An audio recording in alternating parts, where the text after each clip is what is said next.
everybody.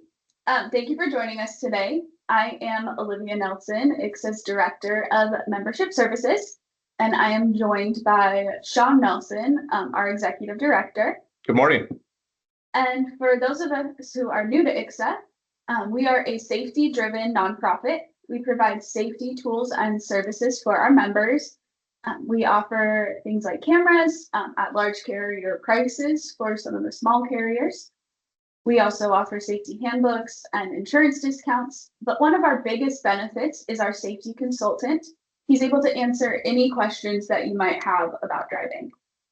And we would love to have any and all small or medium carriers join us at a very reasonable membership rate. So to learn more about us, you can go to our website, safecarriers.org, or we'll have our contact information up at the end of this presentation. So today we're going to dive into roadwork. 2026 is set to become one of the most significant road construction years in modern US history. And so we're going to walk through what that might mean for you. We'll talk about what's driving this surge in construction, why there's so much of it, and where it is going to be happening. We'll talk about what work zones mean for safety and operations, and even just your everyday driving. So whether you're involved in trucking, in safety, you're a driver, you're working in logistics, this matters for you. So we hope to give you guys all a clear picture of what to expect and how to prepare for this. You bet. Like Olivia said, this is going to be a big year. And there are a lot of factors that lead up to this surge in road construction.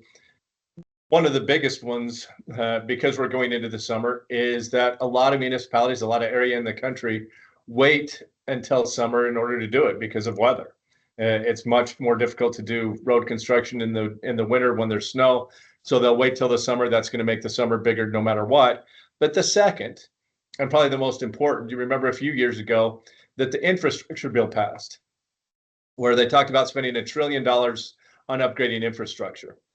Well, there's a September 2026 deadline to spend those funds.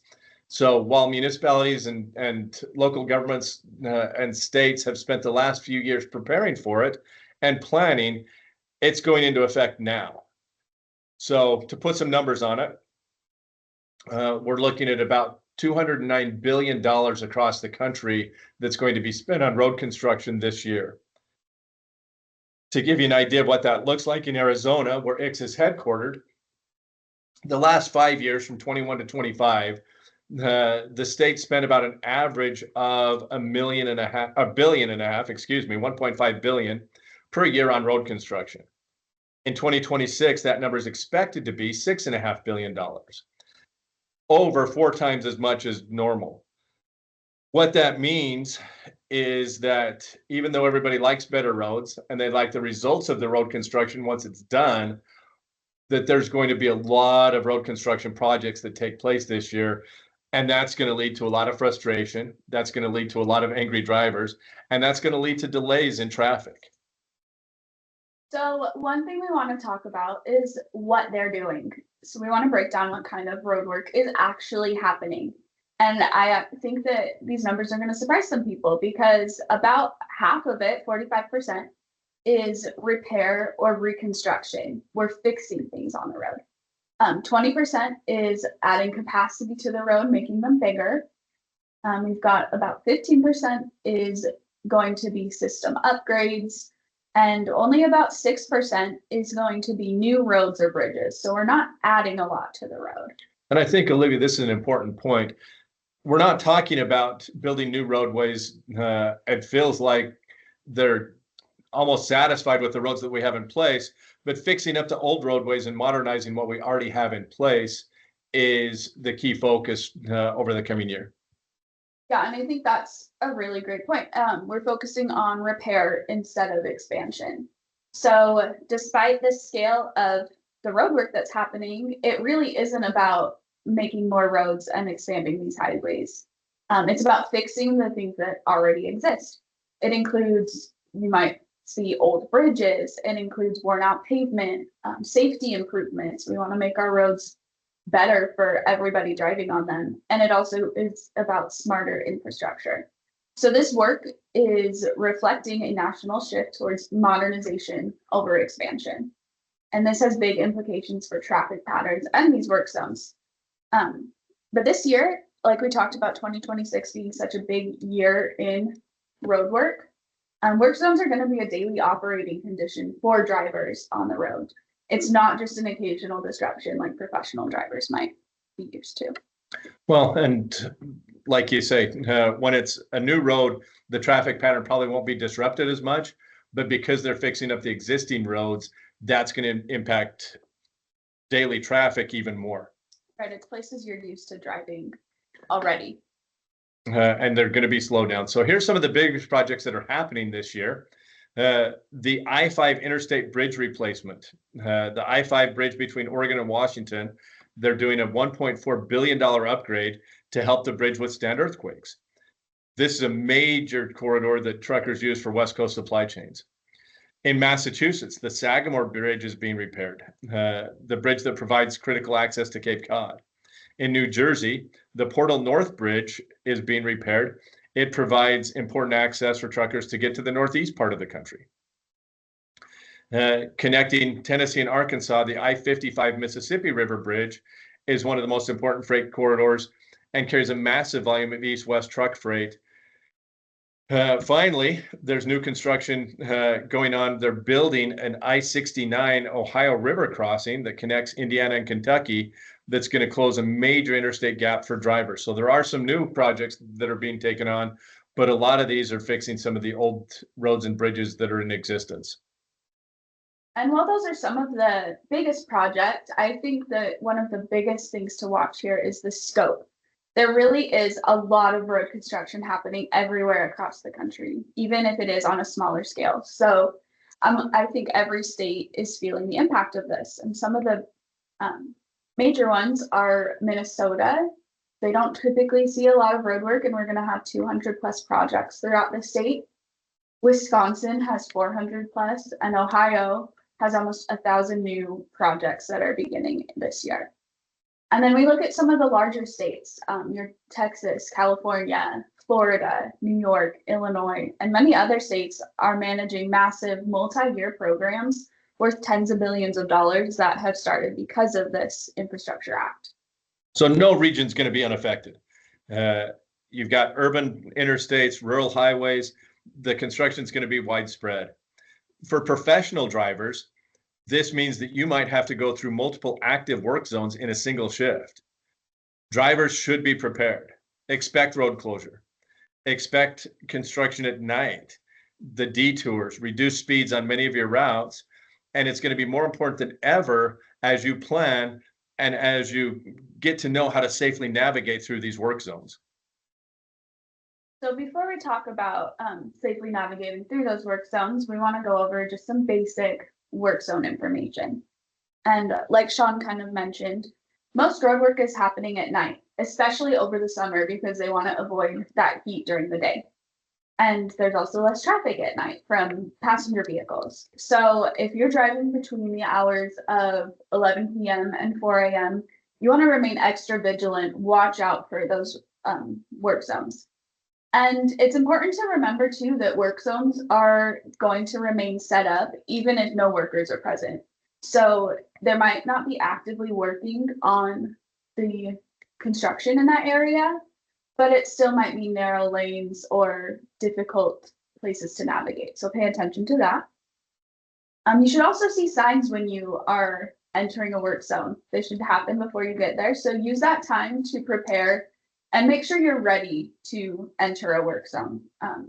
Remain alert, increase your following distance, and do all of those things to make sure that you can remain safe while you're driving there.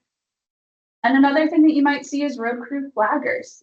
They're typically going to have lights on if it's at night or wear reflective clothing, but watch for anybody in the road. The flagger is going to know what's best for moving traffic and how to remain safe in that work zone. So they have the same authority as any sign that you might see.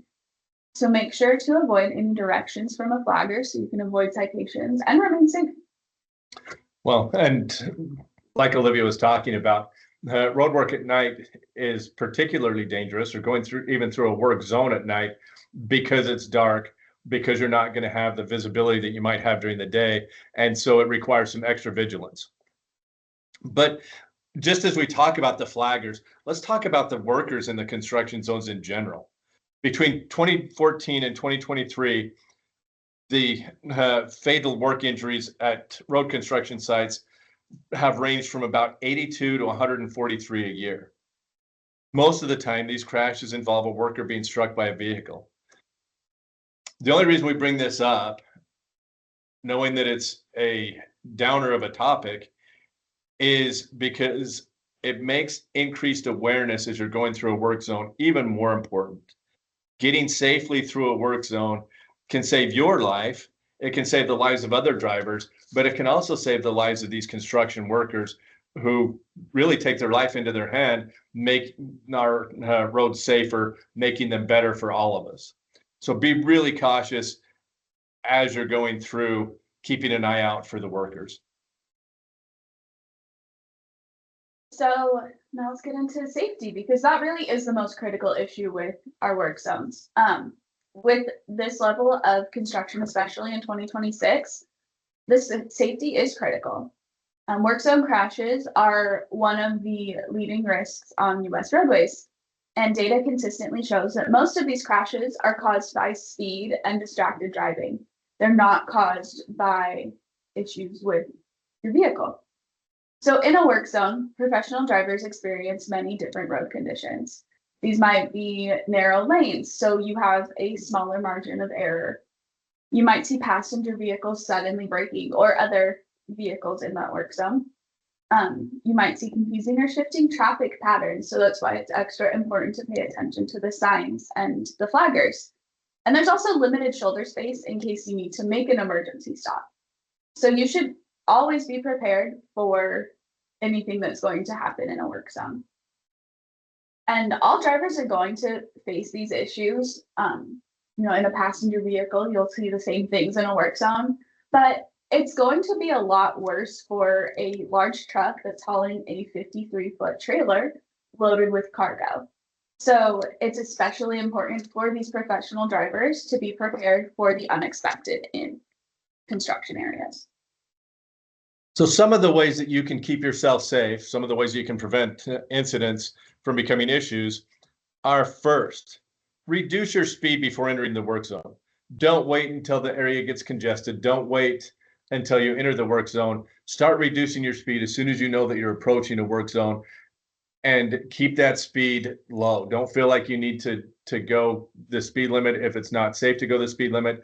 Don't go any faster than you have control of the vehicle and that you feel is safe. It's important that you are under control and you are staying safe with your speed. Another key thing to do is increase your following distance. And like Sean was mentioning, you can decrease your speed extra. I would increase your following distance more than you feel is necessary. It's going to take your truck longer to fully stop. So you want to give that vehicle in front of you some extra space. And it also accounts for maybe sudden braking from the vehicle in front of you as well. It allows you to be prepared to fully stop no matter what is happening. Also be aware of the lane width. With the traffic barricades, with the lane width being a little less wide, you're going to have additional risks. Narrower lanes increase the risk of the trailer swaying or swerving to hit one of those barriers or to hit a worker. Be aware of how wide the lane is that you're going through. And keep your eyes on the road at all times in a work zone. Other vehicles might pass through tight spaces, they might suddenly merge, or they might slow down unexpectedly. So be vigilant and prepared for these things to happen more than you typically would be. Well, that leads to another thing. You're going to want to scan further ahead than normal. You normally want to scan further ahead, but especially in a construction zone, be on the lookout for brake lights, be on the lookout for turn signals. When you're entering the construction zones, look for signs and other traffic control that might be confusing. It might not even be there. Don't expect the construction zone to be the same from week to week. If you travel the same route, they might have changed it from when you were there the week before. They might even change it day to day. You might have a different route the next day than the one you had the day before. Because they're always changing, it becomes really important to expect the unexpected. You want to avoid lane changes unless you absolutely have to with, the signage or there's something in the lane that you're traveling in. You want to stay in the same lane in a work zone unless you must, make that lane change. So that helps to avoid the issues that come along with narrow lanes that Sean was mentioning. One of the final considerations is just how much mental toll going through construction zones take on you. Fatigue becomes an issue. If you're driving through a work zone, you have to stay extra focused and extra vigilant, even if you have hours available. If you're fatigued, if you are worn out, then take a break. Don't push through. Don't count on coffee or other sources of caffeine to get you through it. Take a break and stay safe, regardless of the time that you have left or the deadlines that you have on your back.